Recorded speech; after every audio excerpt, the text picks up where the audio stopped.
How do you set the feedback session up to be successful from the beginning? Well, I think we've been talking a bit about that. I think that's part of what we're saying in terms of thinking through again from that, the first moment you decide that you're going to be evaluating this child.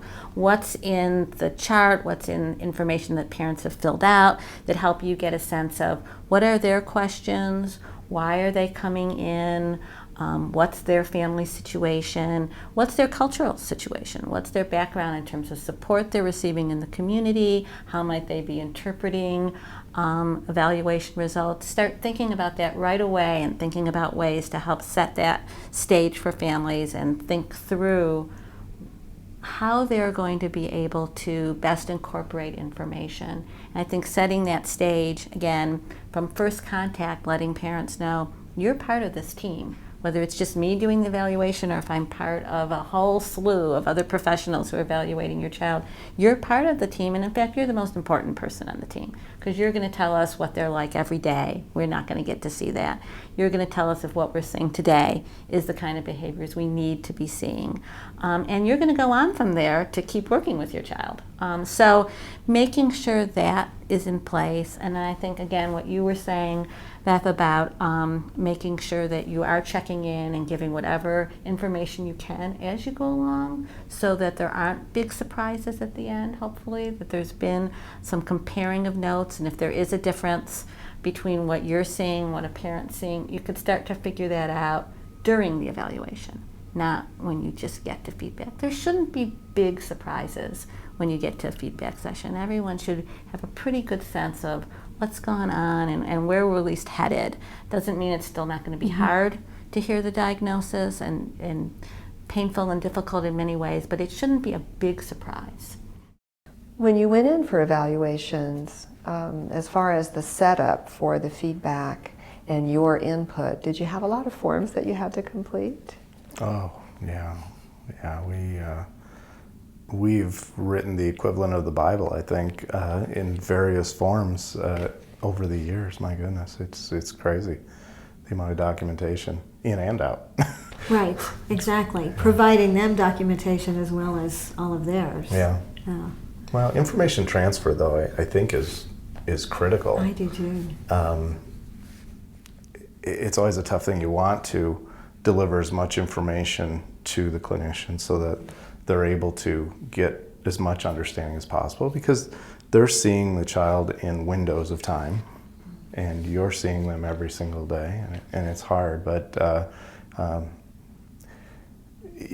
repeat documentation is always a challenge too. And especially around children whose diagnosis is not clear-cut. There's not necessarily an autism label, but maybe on the spectrum or have additional things going on.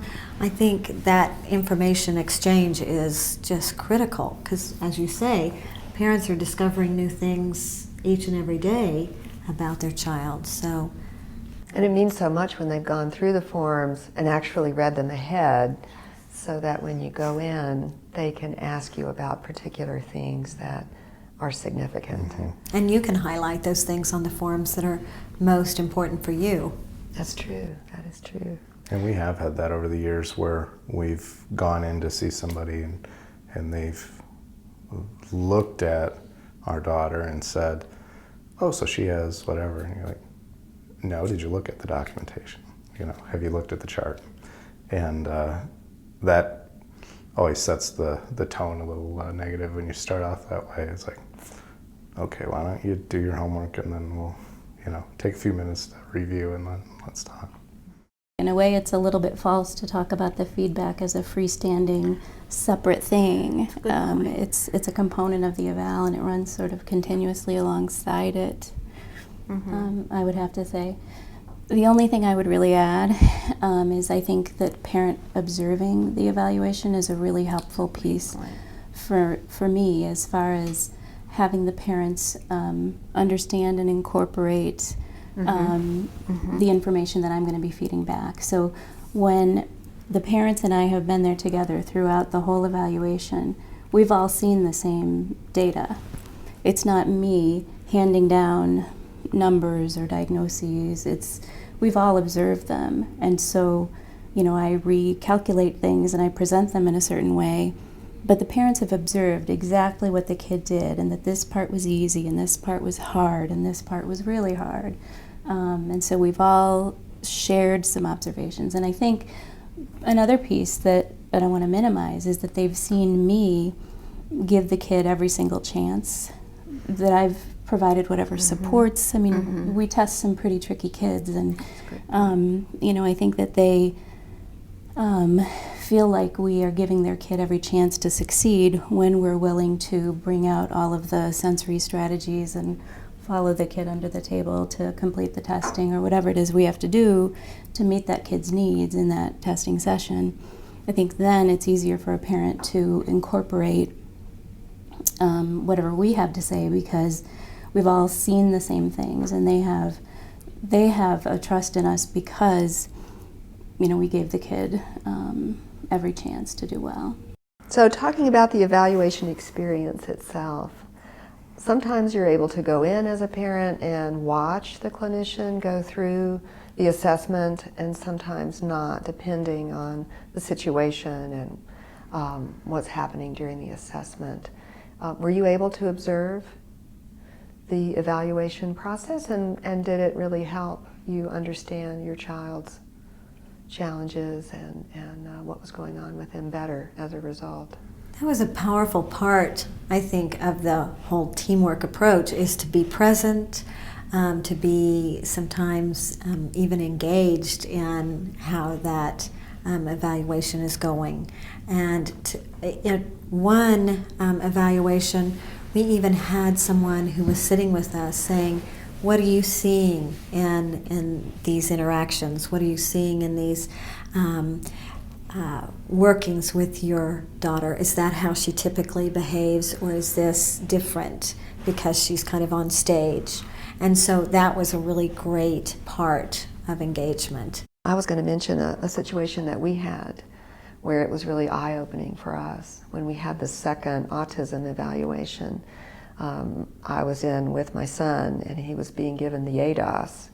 And one of the exercises on the ADOS is the child is presented with an imaginary scenario that there is a sink, and so the child has to imagine the sink, and here are the faucets, here's the glass, here's the toothbrush, here's the toothpaste, and then the psychologist asked him to teach her how to go through step by step and brush her teeth. And at that time, my son was about 10 and very verbal, and it really surprised me. He was not able to do that. In fact, he was so anxious about not knowing how to set it up as a sequence, something he couldn't even see, and then try to explain it to her, that he froze like a deer in the headlights. And then he got up and ran, not just out of the room, but out of the building. It was really kind of a turning point for me to go, oh, okay, I really think I get this, and a whole lot of other things all at once too. And that visual may have been in place of lots and lots of verbiage about, well, your son can't do these sequences. So to have you present, I think to have all of us present is really, really a key. And I guess what I would add to that is if a parent can't observe, because sometimes they can't for a variety of reasons, then I'll do that again before we're all done with the evaluation in terms of updating parents around that. So whether it's having an interview with them where I'm getting more information and we're comparing notes, or just almost like a debriefing before we're all done with the evaluation for the day, I'll check in with them. I'll say, so here's what we needed to do. We needed to take lots of breaks, or we needed to use reinforcers, or your child, one of the things that happened during the session was he did this really, really well, and it was so great, but this was really hard for him. So if I'm doing that, I do talk about strengths and good skills that I saw during that time, but I'll also compare notes around behaviors that may have been concerned. Ideally, for me, if a parent can't observe and I'm doing the evaluation, I like to do my parent interview where I'm getting a lot of information about day-to-day behavior and parent concerns after I've spent time with the child. Because then we really can have this process of comparing notes, and I can ask questions sort of based on that. I may do some interviewing right at the start, but that more detailed, let's get into, what happens with friends, what happens when you're carrying on a conversation, especially if we're talking about an ASD diagnosis. Then I can say, well, when we were working together, here's what happened, and I wonder, do you see that at home too? Is that typical? Was that just today? And however that goes, then I know what my next step is. So for those families who can't observe, I like to give them enough information before they leave for the day or before we take a break and then go to feedback, where we've again had a chance to kind of compare impressions. That's nice, I like that. Sometimes when I see a kid with a doc, I don't get to have the parent observe the whole time, and so. Yes. Well, and that brings up another point, which is that we're talking about ideal circumstances. This is what would work best for feedback. This is what we would recommend. This is when feedbacks go well. They don't always. Sometimes we can't do all those things. And we just have to remember that. And then I think it gets back to another really important point, which is that we've at least established a good working relationship with parents, however that goes. So maybe they weren't able to observe, and we didn't have a lot of time to compare notes either, and couldn't do some of the things we know would help make a better feedback. Hopefully we've at least taken the time to show genuine regard for the family and the child and established good rapport and a good alliance with them with whatever time and tools we have to do that. So then when we get to the feedback, we've got that kind of relationship established. And I think then, that goes a long way beyond some of these very practical suggestions, which I think are helpful and make feedback go much better. But when you can't do that, if you've got that working alliance, you're covering a lot of your bases. When you've had evaluations, did the clinician talk about your child's strengths at all? And was that a powerful piece of the evaluation or feedback for you? That makes everything go better.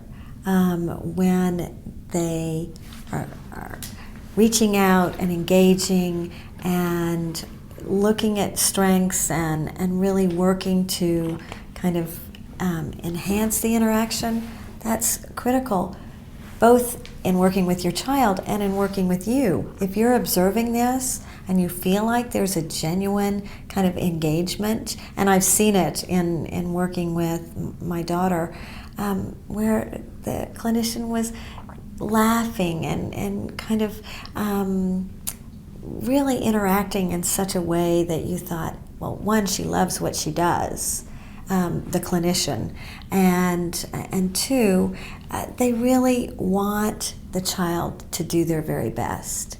They're not looking for all of the awful deficits that might be apparent.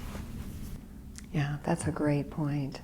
And also a connection with you as the parent. And I think if you have that connection, if they set that up, if they're kind and caring, and you know that they're being open and honest all the way through, they want the best outcome, then you feel very differently when they give you the diagnosis than if you didn't have that connection with them. They want the best outcome, and yet they're going to be very honest in what they're observing. So they're not going to sugarcoat it, because you've said how important it is to be, forthright and honest with the information that they can see.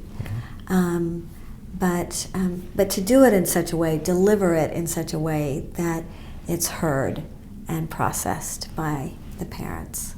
Yeah. Well, and another thing with that bond that's between the clinician and the child, it makes, I think, for a more genuine experience where they can evaluate the child more effectively, because if it's a tense situation in some way, the guards go up and the behavior changes, and it's a different experience that's being observed by the clinician than what is the typical experience that they're seeing. So they get a more genuine, I think, look into what is this child's life, and what is the situation that we're looking at here. What is the biggest mistake that you think a clinician can make when providing feedback?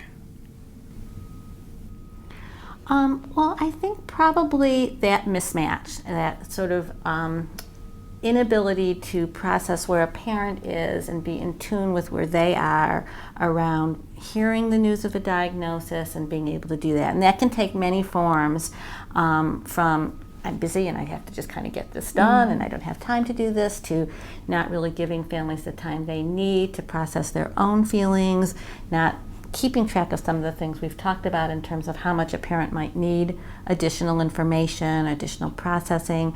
But I think it's that mismatch where you aren't keeping track of where a parent is, how strong your alliance with them is, how well you can partner together to do this. And short of that, I think you can kind of fix anything that happens, like, oh wait, and I've had situations like this, I don't know if you have, it's like, we kind of get to the feedback and parents say, but you missed this really important piece of who my child is, and I'm not sure this really does make sense because you didn't see this other part. But we've got that alliance and we go, okay, let's fix that. And it is fixable to do that kind of thing. But if you're really missing where a parent is and not helping them go through it, it's going to be much tougher to get there. I'd agree, and you're probably in a weaker position if you're coming in cold. If you, for example, are feeding back for a whole team and you were only minimally involved, I think that's a harder situation to be in. That's a good point, yes. Because you haven't had that chance to sort of adjust based on those little mini pieces of feedback you were giving all along and the parent's response, so that you could sort of adjust your style or delivery or whatever so that it meets the parent where they are. And only I think in a situation where the clinician didn't know the family very well would you get into that bad mismatch. I think you're right. Kind of and a situation. it reminds me of another situation where that could happen, which is where you haven't done what you need to do to establish a good working relationship with the child. Because parents will know that. So if you've had a feedback where it's really difficult, and we see some really tough kids where it really is hard to do that, but there should be moments, and parents should be able to either see or be told about the things you've done to try to help make that work, and there should be some good moments. And I think when you've had those come across in a very genuine way. Parents know that. They know their child. And again, that helps parents accept feedback. But when there aren't any of those moments, either you haven't spent time with the child where you can convey them, or it was one of those days and you just weren't able to do that, I think parents are going to, especially parents who haven't had this other help to get to that place, it's going to be much harder for them to hear difficult news about their child if they haven't gotten the sense that you've done everything you can to get their very best behavior, which is really what we want to see. We want to see their skills and their strengths and see the most that they can do for us. I think that's the other place where people can get into trouble. The only other thing I would add about mistakes is that the language that you use is really, really important.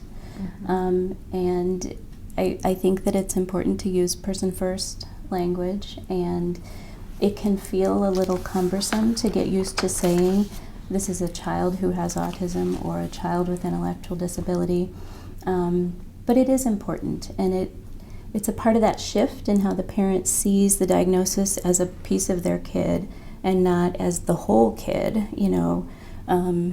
I do think that even if it's awkward, even if it's harder for people to get used to if they were brought up using different lingo, I think that it's critically important. And you said something earlier that I think is worth repeating along those lines, which is that making sure parents hear very directly that their child is the same person they were before they came to the evaluation, before they got the diagnosis and they got a label. This is just a term that helps explain some of the difficulties their child has and maybe even some of the strengths that they have. But it doesn't change who their child is, and it doesn't change who the family is. It just sets a new direction and a new way to go in terms of how to help meet those child's needs. And so I think that's another piece of that person first language that really needs to be emphasized. They are still that person.